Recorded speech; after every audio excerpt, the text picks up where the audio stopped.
Very good afternoon. UATV English is online. Guess who's here with us? Nicolas Tenzer. I'm not sure that I'm rightfully say that, the surname. Non-resident senior fellow at the Center of European Policy Analysis and chairman of the Center for Studies in Research on Political Decision, author of Our War, Crime and Oblivion, to be translated in Ukrainian this fall, I hope. Mr. Tenzer, hello. Hi, hello. Nice to meet you. It is indeed nice to meet you. Are you in Paris now, right? Yes, absolutely. Very dangerous days. Because basically, it seems that the far right could enter basically the National Assembly, but wins a majority of seats. Right. It will be absolutely disastrous for France and for Ukraine, for Europe, for the world. Really disastrous for France and for the Europe and for the world. Yes, absolutely. Because, of course, in terms of domestic policy, we will have certainly a huge breach of the rule of law. You will have all freedoms threatened. We will have domination of the far-right media. We will have also some threats on the independence of the judiciary. Well, everything that we already knew, in some part of the world. And of course, we perfectly know as well that the National Rally, the far-right party in France, is causing up to Putin. You had many of his members being very favorable to Putin, and already they declare that they don't want to send to Ukraine the needed weapons to win. They have also the project, even if they try to hide it right now, to withdraw for the military alliance. It means NATO, the military command. They basically have a very critical view on the EU, and it means that the commitments that we've made before regarding the support to Ukraine and regarding the Euro-Atlantic integrations, and also commitment for Europe, everything will be basically destroyed. So it will be a very bad news, both domestically and of course abroad, and very bad signal. And I think that basically France will become the sick man of Europe. Wow. Well, help me to understand.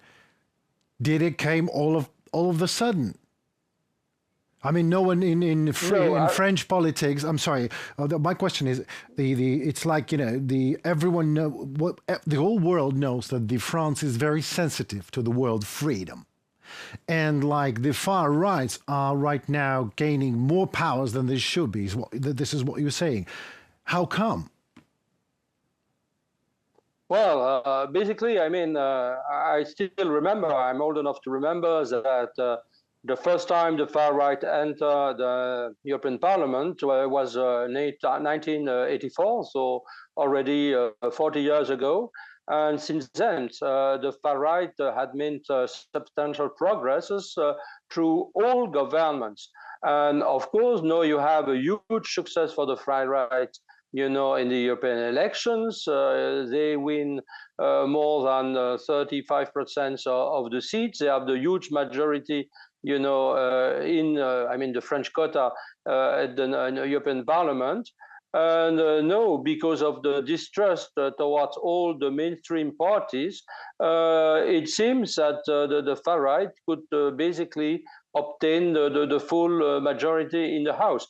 Of course, that's something that many leaders were turning a blind eye to since many, many years. Who was really, I will say, truly willing to fight the far right. You had also some mainstream leaders sometimes embracing their stance on migrations, for instance, on Islam, on security, and that has only reinforced the far right in the opinions of many voters.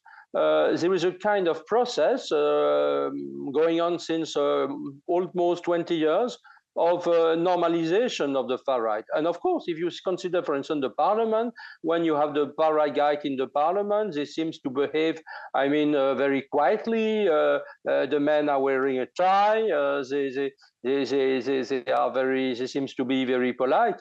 But if we find and we try to search the real stance you had, and many were released right now, a lot of videos really racist, anti-Semitic, homophobic, and certainly the far right has not changed. And unfortunately, we have to point out that it is also a long tradition, in French intellectual and political world. We have to remember already the years 1890, so more than 130 years ago, in which you had the far right embracing anti-Semitic stances. We had nationalist figures, very popular in the 20s or in the 30s, some of them embracing then Vichy regime, the one who signed the armistice with Hitler and decide by themselves to give also the French Jews and foreign Jews in France to the Nazis, sending them to concentration camps. And of course, after World War II, it has a little bit vanished, but I think it was still there. And I think we have really to question the way we also understand our own history. I'm not saying that France is alone, but sometimes in very critical moments, in times of crisis, and we are facing a huge crisis right now, this far right, in a way, make a surge again, and that's where we are right now. Well, I'm just struggling to understand. So, correct me if I'm wrong. So, Emmanuel Macron, he just announced an extraordinary parliament elections, and this is going to help far rights to do all the dirty deeds that they do. That you just say.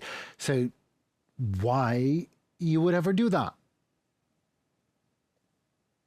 That's a big question mark. I have a good friend who was just joking, saying that in 2053, an historian said that finally he understood why, and all his colleagues were saying, no, it's not possible. No one can understand this.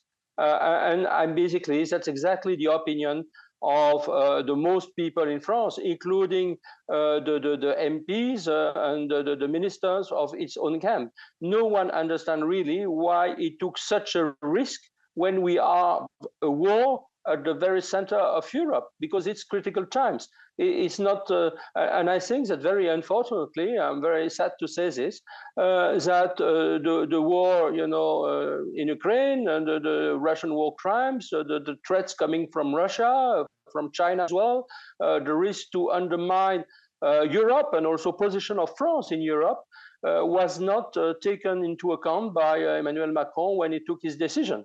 And for me, that's not something that we can understand and maybe at the end of the day forgive. Well, exactly. Well, I mean, it's not that I'm really educated about the French politics, but it seems to me very well. This is going. If this is going to ruin all the things that you just told me that this is going to ruin, this is also going to ruin Emmanuel Macron's political career, is it not? Yes, exactly. I mean, I would say that certainly he has his political career behind him because he cannot run again for the elections, presidential elections in 2027. But probably he had still some hope to play a major role in EU policy. And some say that he could maybe in 5 years run for the presidency of the EU Council. But I think that his hopes could be showered, not only because it seems to be rightly or wrongly very unpopular now in France, not really supported by his own party members, but also because his legacy before history will be definitively destroyed if the far right wins this election. And even if the far right doesn't win these elections, that will be still good news. We could have a huge period of instability of chaos, in the French Parliament, with no decision taken, with government reshuffled all the time, and this kind of instability would be certainly. I would say very ominous also for the respect and trustworthiness of France worldwide. Okay, well, but let me, I've asked, so you educate me. Now I'm educated more or less of what's going on. I still have absolutely no understanding why Emmanuel Macron would ever do this. But to continue this conversation and maybe to close this conversation on in terms of this extraordinary, really extraordinary elections in France, what would you do to make the situation up? What would you do to make it turn to the better if this is possible? What would be your advice to? What would you do if you would be a president of France? That's my question. Well, first of all, I will try to seek a kind of what we call a national union government.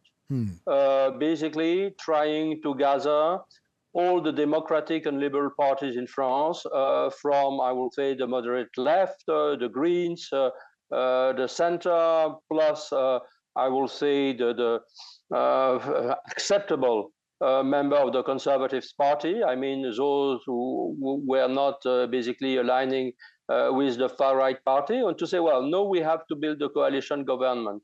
We have certainly on many issues to be very clear. We have to change the practices of policy. And I think that's quite important because you have a huge distrust vis-à-vis the elites also in France, and it's absolutely not new. We will try also, and because that's also my role in France since more than 10 years, to make very clear to the French people what will be the consequences of Putin's victory. And I will say what we should do to give more support to Ukraine, because I will say if we are able just to end the war with full Ukraine's victory, with radical Putin's defeat, first in Ukraine, but then elsewhere as well, I mean in Georgia, in Moldova, in Belarus, in Syria, in some of the African countries and Latin American countries, if we are basically to fight, I will say toughly, all the propaganda coming from Russia in France, and basically we were not serious in repressing all the persons in France who were aligning with Putin's Russia, and we are paying right now the consequences, because you know that there are a lot of far-right leaders basically paid, and there was an inquiry about that recently, paid by Russia. We have to understand this threat, and this threat, of course, that's a threat, an external threat, but also a domestic threat, because when we have a country not basically embracing the key values, complying with the rule of law, neglecting the constitutions, contempting also the international law, then we have this kind of result. And I think we have to talk to the people about what's at stake with our own principles of value and what is at stake with this war, brought by Russia to Ukraine, which will be decisive for the decades to come. And that's, I think, we have to dramatize the issue. We have to make the French people understand really what's at stake with that. Well, if you sound very, very serious about it, and if you were sounding all these 10 years, for years or decades, so you're doing, I hope and I know that you did your job right. And this all sounds like a very, very serious test for France and for the democracy and for European Union, especially looking at the Ukrainian accession talks. And, Ukraine is following these 35 steps towards European family. And we're looking at this family and we're seeing that one of the biggest friends, Emmanuel Macron, one of the biggest strongholds of the world in terms of freedom, France, is testing itself in terms of maybe becoming a prey for far right. And there was no necessity for do that. Maybe we just don't know something that Emmanuel Macron does know. Who knows? Maybe, but it's very, very, very difficult to understand. But I fully agree with you that it's a real stress test, and not only for French democracy, but also for the others' democracy. Just look at what could happen, in the US after November 5th. Just see what happened, in other countries, also, in the world. That's a real stress test, and I think it's not acceptable that we fail this test right now. But unfortunately, I cannot be sure of anything right now. Well, we're living here in Ukraine, and we also are not sure of anything. But what I know is. Please do not take it as advice, but the biggest friend of Ukraine is Ukraine, and we are getting all the help that we can, and I'm sure that France will pass this test if politicians and political leaders and professionals in French politics are as educated and as experienced as you, Mr. Tenzer. So, and I would like to thank you so very much for your time and for your expertise. And we hope in Ukraine that this stress test will pass, and for good, for the democracy as a whole and for France in particular. So thank you very much for that. Thank you so much, and all my support to Ukraine and Slava Ukraine. Героям слава. Дуже дякую. Thank you so very much. It was Nicolas Tenzer with us tonight, non-resident senior fellow at the Center of European Policy Analysis and chairman of the Center for Studies and Research on Political Discussion, author of the book Our War, Crime and Oblivion, to be translated in Ukrainian this very fall. It was Ukrainian TV, UATV, with you. Stay tuned and for more. That was it for today and for the week. For the news and updates about Ukraine, better stay with Ukraine. Us UATV English going to break the hardest of truth in easiest of terms for you, no matter what. Please like, comment and subscribe. Your opinion and voice matters. It helps in turn Ukrainian voice to be heard globally. So stay safe, tune in for more and stand for Ukraine. Goodbye.